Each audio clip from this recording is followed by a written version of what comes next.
while making sure it actually does what it's supposed to do on the other end. Which is now where we're at. Now we're on the other side of this. Yay, technology. Yay, technology. Technology.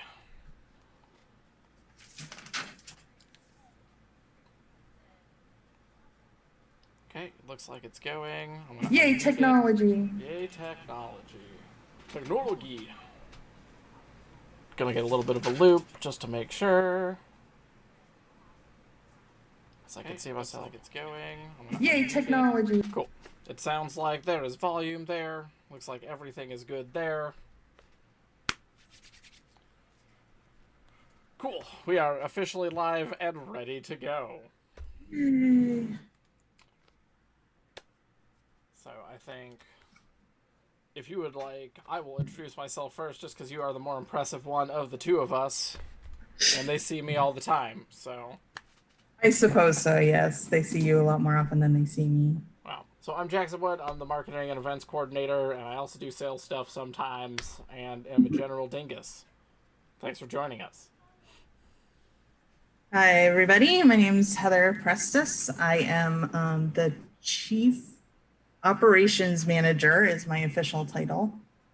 Eric just calls me the head maid chief because I do a little bit of everything. What I don't do, Jackson does. So we're a little team. We are a team. We're a great team. And we are not joined by Eric today because Eric is on vacation. He's on vacation. And we're not joined by Maisie currently because Maisie is asleep. And I feel like it would be inhumane to ask Maisie to be here now. She was here when we started at 9 in the morning, our time, noon your time, which was like super late her time. I don't even remember. Yeah, she was here to watch at launch, and then she said, "Okay, everything looks great. Bye, going to bed." And Maisie is our translator, and my co-producer on this one. Yeah. So a lot of.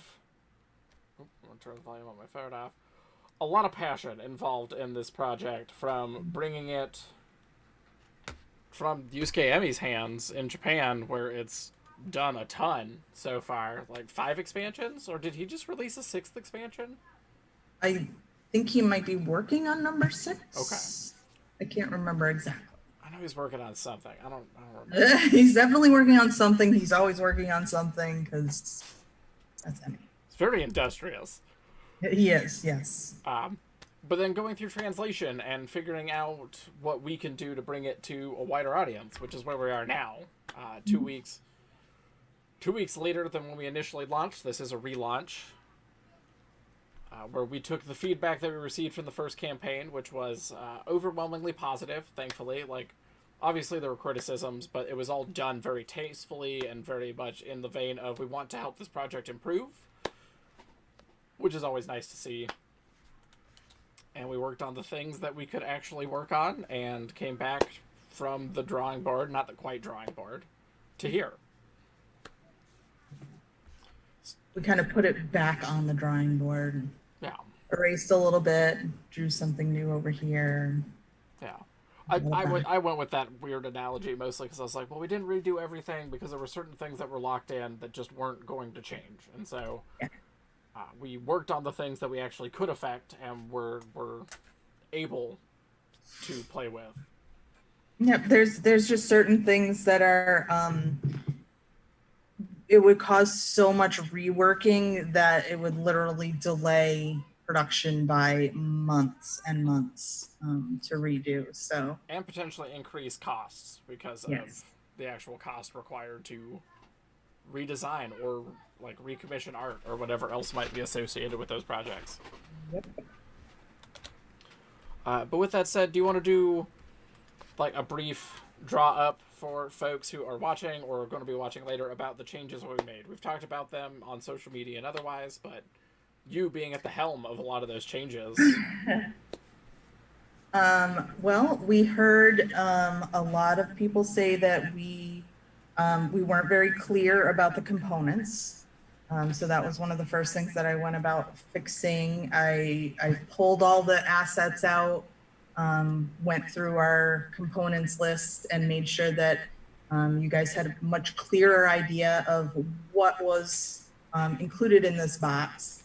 I'm actually going to see if I have the... Oh, cool. I do have the image. Go ahead and keep... I'm going to bring that image up over my own face while you're talking. We eliminated, we did have a lot of kind of backstory and flavor in the first campaign, which we absolutely love, and we think you guys are going to love as well, but it's not something that necessarily had to be in the campaign. So we got rid of a lot of the backstory and the flavor text and all that, and kind of slimmed that stuff down so that we could focus on the components. Which I'm overlaying over my face right now. So I'm just going to hide behind these components. So that was one of the big things that we heard, was that you guys really wanted to see what was included in this box, which is very legit. I mean, we love this game. I've played it more than a dozen times now between my family and my friends, and every time it comes out, if somebody hasn't seen it before, they're really stunned by it. They're like, this is really cool. They really like this. And so we wanted to be able to show that off to you guys. The other thing that we heard a lot of was that people wanted to get the gameplay aspects. So you guys wanted to get a base game and the scenario so that you had all the gameplay abilities that we have available on this particular from the launch, because we haven't had any stretch goals yet, just the initial offerings. Right. Yep. So we actually we had to kind of push for that a little bit. We got a little bit of pushback from Eric when we first went to him with what we wanted to do for the tiers, and there were some negotiations. But we got him to at least agree to do a gameplay bundle so that you guys can get the base game and the scenario for a little bit of a discount. And as I pointed out to him, when we're shipping a game, adding a small expansion, a scenario in one of our small box games really isn't going to change the shipping. No. So we made it so that the shipping is the same as just shipping one game, because plus a bit of a discount on top of that, because it's slightly cheaper. Right, and then it's discounted because it's a bundle. And I'm actually working with Pledge Manager, hopefully, to make it so that the first, if you decide that you want to get the game and the acrylics, and you want to add on the scenario, that first copy of the scenario actually won't add any shipping either. Cool. Because again, it's, if we're shipping a game and the acrylics, it's not going to change the shipping when it goes out. So hopefully that should help with some of the costs concerns that people had. What else did we have? I'm going to remove the assets graphic from my face now. That's all. That was the big thing, was the components, showing off the components, a little bit more of the how to set up and where things go, to make it a little more clear. No. Thankfully, we got a great, very in-depth how to play and review. Yep, Dice and Dragons have been super excited about this project. They've been wonderful about this project. So that one's available. It is a long watch, but it's definitely worth watching. It's about an hour, but it's easily navigated. Yes, yeah. So that was another one that we wanted to do, is we wanted to make sure that we got that how to play video so that people could sit down and watch it be played, because I know that I'm the same way. We just played a new game this past weekend, and the first thing that we did was go to YouTube and look for how to play. And this is nothing against reviewers. Like, we got a slightly larger number of pre-production copies than we might for another project.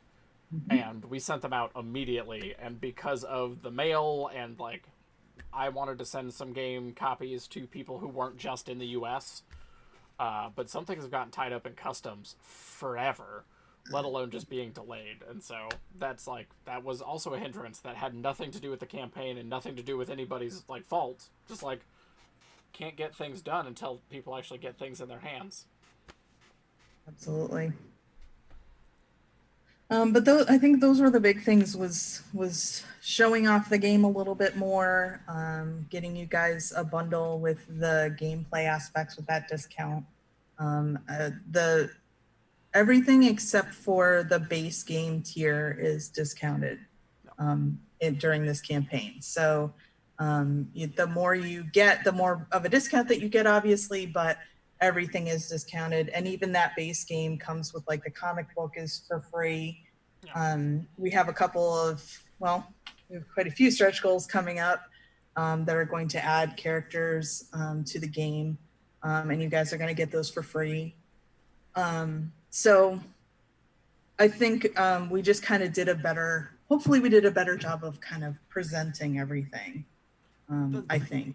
That's about, at least from what I can say on my contribution to the rework and what I've done on the back end, is that I think that we have hit at least all of the addressable criticisms that we could actually do something with. The one that you didn't mention directly that we kind of like had to shift a bit was cost as well. Like, people were concerned about the overall cost, and while we couldn't change what the actual production costs of things were, we were able to find ways to make the goal lower, as people may have noticed, which means that we'll be able to hit those stretch goals faster and add more content to it without sacrificing the quality of components. Mm-hmm. So I think that was a big one. Hitting that goal and hitting the stretch goals is definitely the exciting part of the Kickstarter campaigns. So, but I think now that we've recapped kind of like what we have done, again, we don't really have too many people watching, just because it's it's a Tuesday. It's 4 in the evening my time. It's 7 your time. We might get people, but we'll probably get comments later, so we won't do this super long. But Heather, what are you most excited about stretch goal wise? What you don't have to be specific, of course, but what are the things that have you ready for?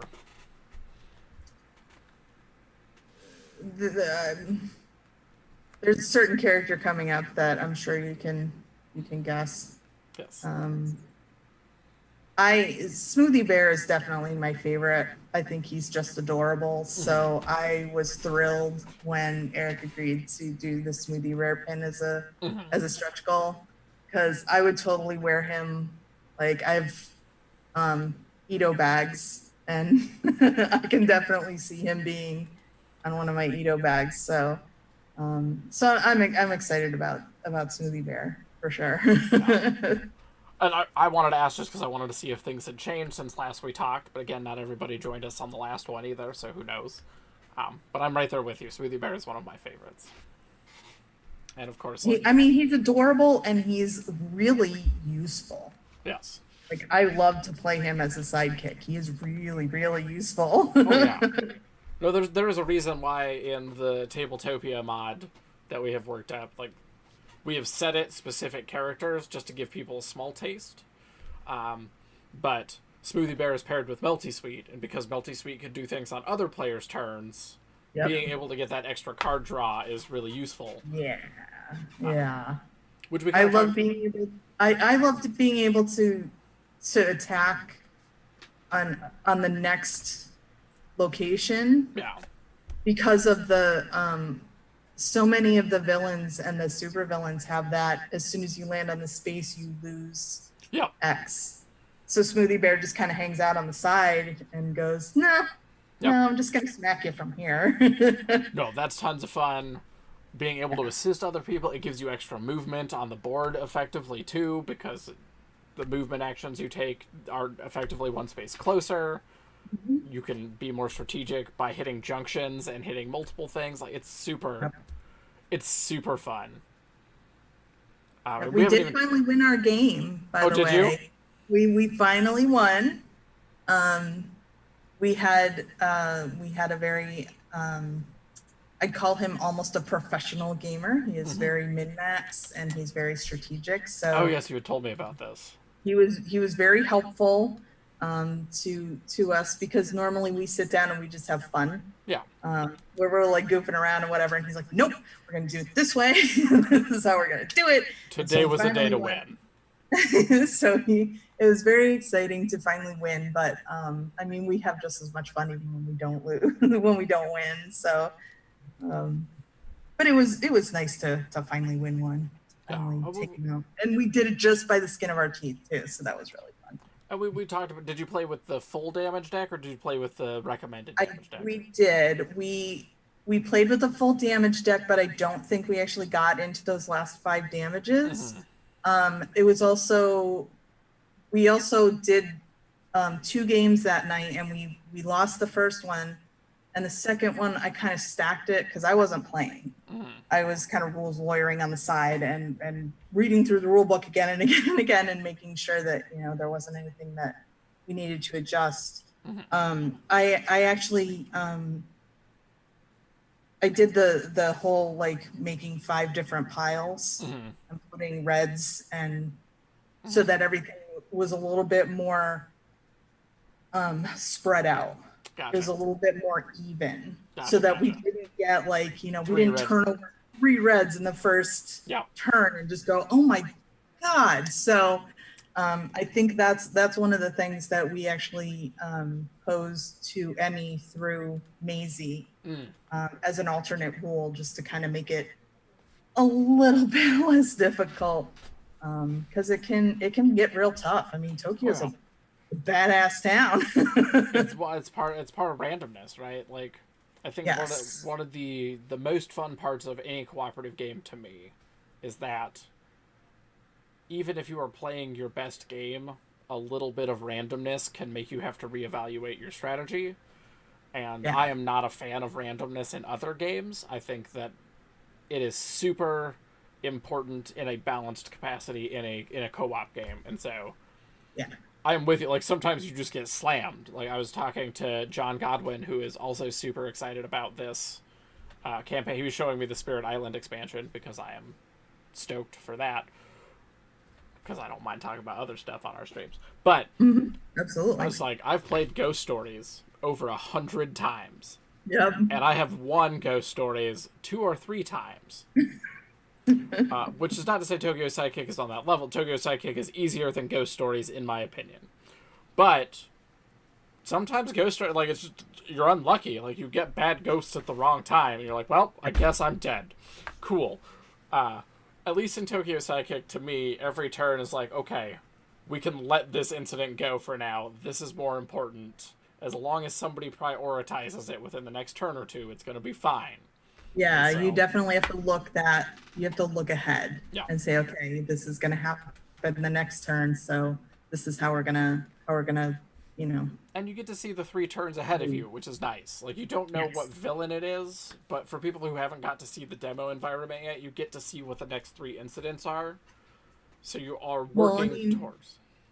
Your heroes and sidekicks have, you know, police scanners and all that kind of stuff, or they pick up, you know, radio waves with their ears. They know what's going on. They're with it.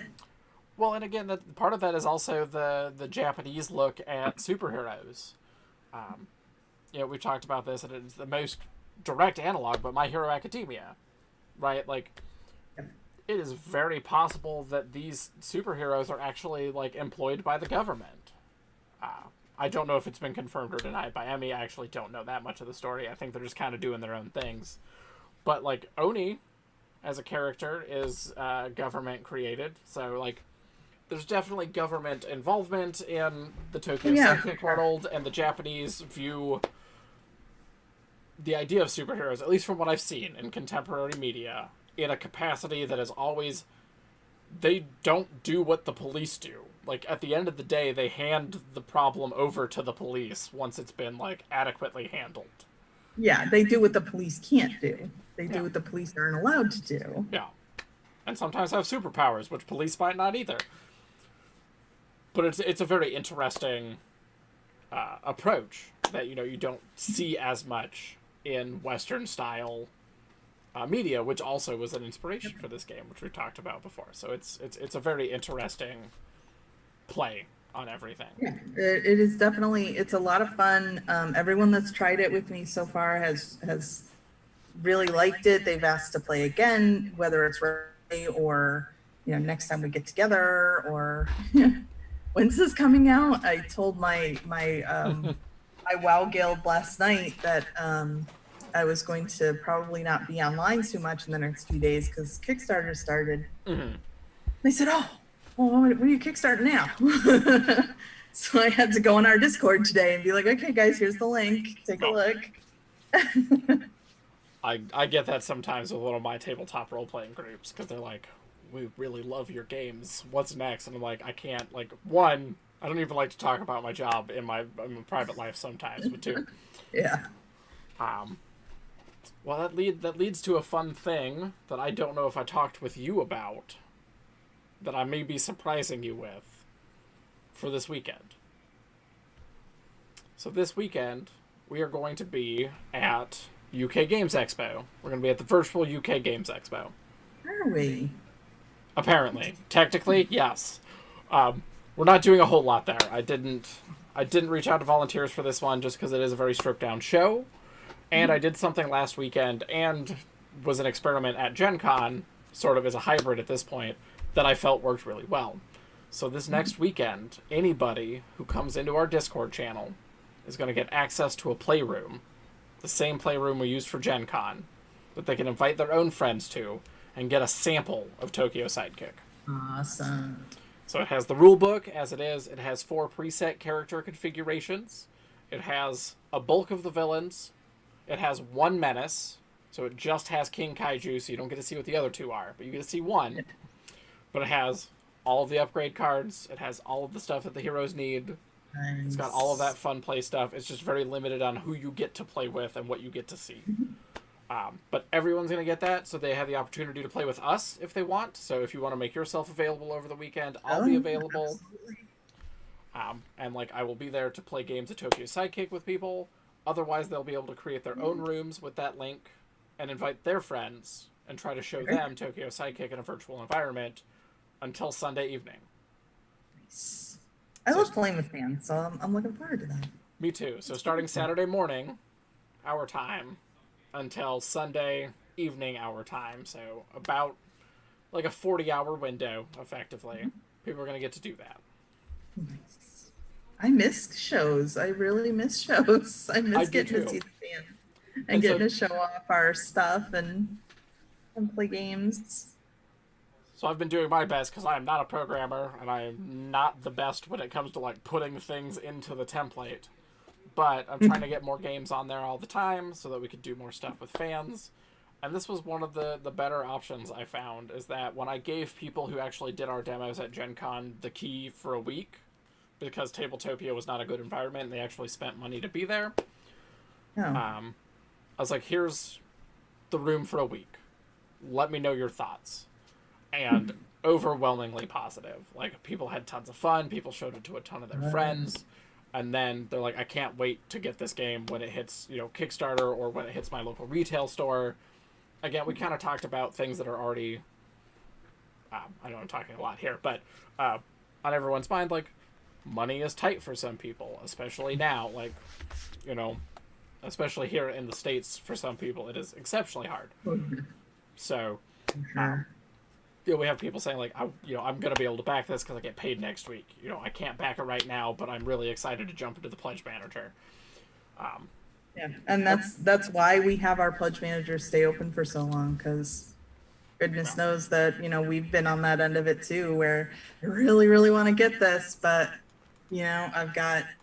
we just we had that big plumbing issue, and then I had to replace all the brakes on my car. So that, was all of my gaming money for a month and a half. So, I totally understand that. That's why usually we leave the pre-orders and the Pledge Manager open for so long, because we want people to be able to get on board and get it if they can.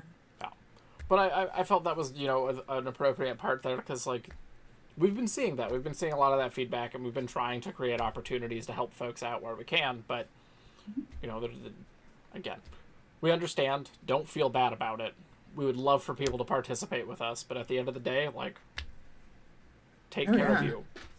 Yeah, absolutely.